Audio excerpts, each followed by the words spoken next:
Tell me something a job has taught you that you will never ever forget no matter what. I'll go first. I used to work at Quick Trip, and our machines did not give us the amount of change that we were supposed to give back to you. So say your total was $7.34 and you gave me a $20 bill. I can tell you that I owe you 1 penny, 1 nickel, 1 dime, 2 quarters, $2, and a $10 bill.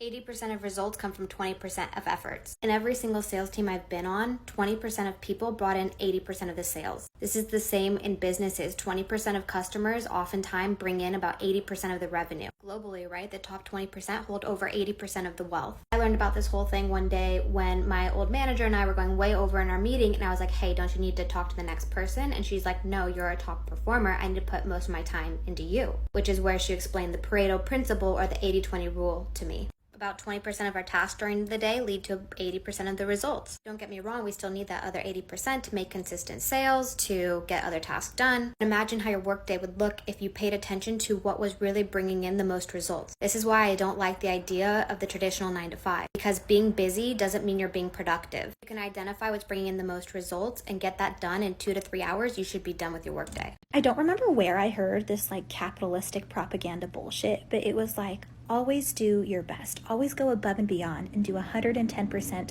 of your job. Because if you're going to see a doctor, wouldn't you want them to always be doing their best? And it's actually no, I'm not a fucking doctor. I'm a sandwich artist at Subway. At all my jobs, I would always be trying to go the extra mile, always picking up as many shifts as I could, or seeing what more work I could take on and do so that my superiors would notice me. Act your wage.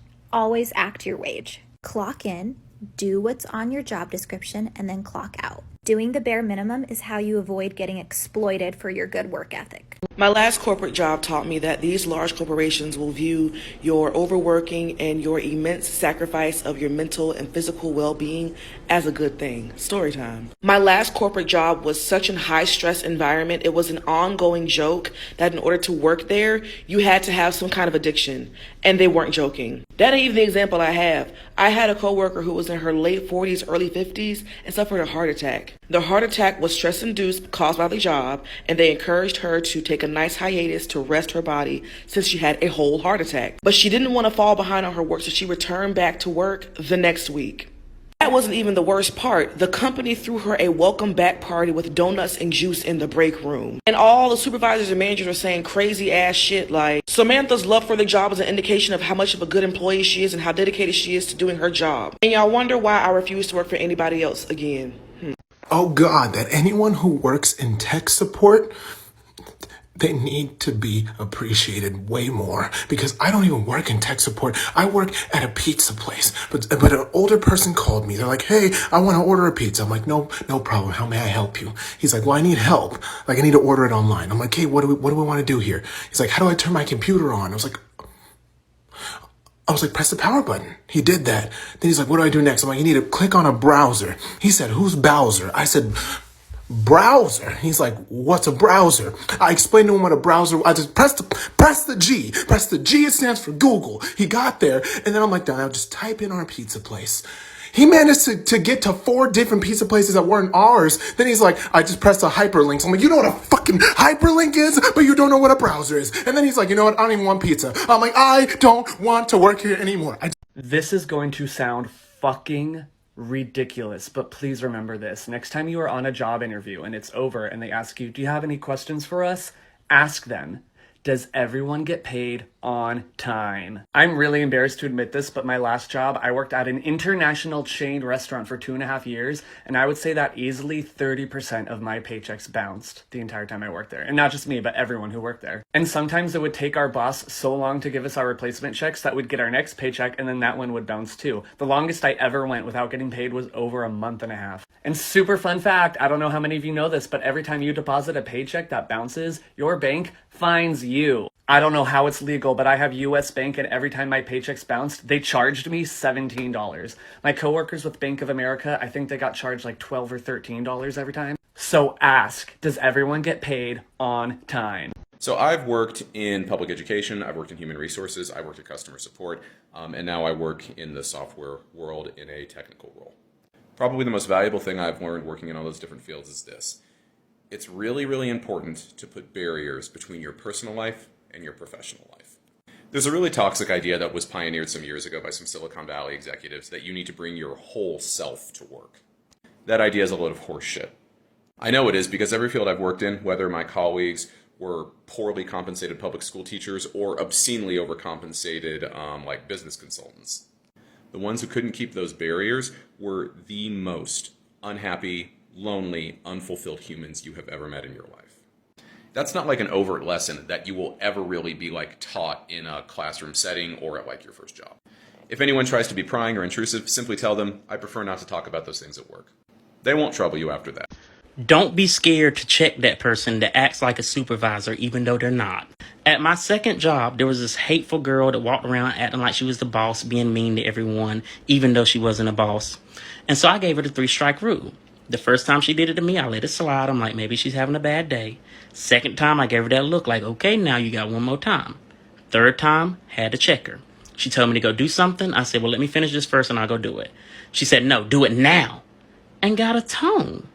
So in front of everybody, I'm like, just because you're sleeping with the manager doesn't mean you are one. You're so worried about me and what I'm doing, you need to be worried about if your fiance knows that you're cheating. She looked at me, walked away, started crying. Never said a word to me since. I'm a nice, happy, bubbly guy, but don't get it twisted. I got more tea than the British monarchy, and I'm not the one to fuck with.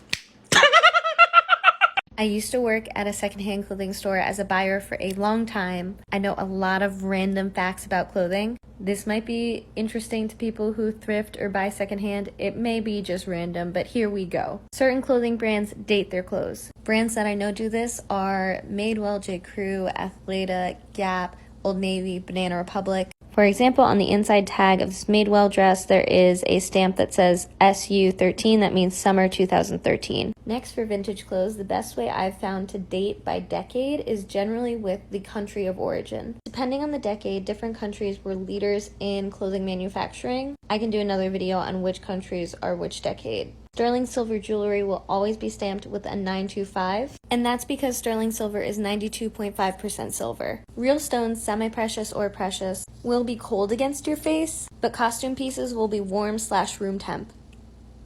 So, 2 things. 1, if you break a glass or like a plate or something, when you sweep up the little broken pieces, you should put them in like a grocery bag and like triple bag it and tie it really, really tight so that the person taking out the trash or the garbage person doesn't get cut on glass.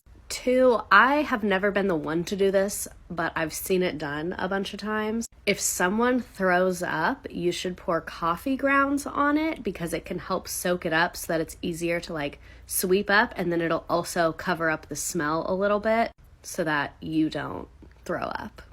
Also, to clarify the coffee one, my boss would always pour coffee on top of throw up, then sweep it up into like a grocery bag, get rid of that, and then mop it with all the chemicals. Coworkers are not your friends. They're just coworkers. Stop telling them your business, showing them pictures. Now, sometimes you might find a cool ass coworker and y'all mesh well.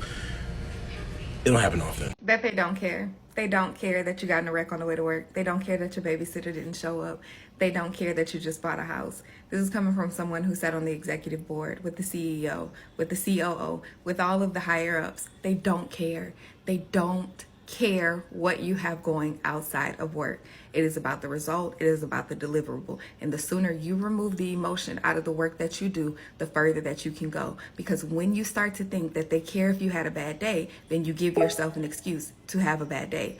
When you think that they care that you're doing really well in your personal life, you give yourself an excuse. When you remove the emotion, you will go further. Show up. Be passionate about the work that you are doing. If you are, if you don't care about the work you're doing, do the bare minimum, but take the emotion out of it and stop people thinking that people care. It wasn't until I understood this that I doubled my salary and was able to get promoted. It sounds cold, but it's true. If you are in a job where you're not getting promoted and people that are less capable than you are getting promoted ahead of you, it's because management expects you to leave. Because they know when you're too good for them, and they've had other employees like you in the past, and they're not going to promote you and invest in you if they plan on you leaving in the next 2 years. And also, they know that they're dysfunctional, and you as like an employee probably don't see all the dysfunction. You probably see a lot of it, but you don't see all of it.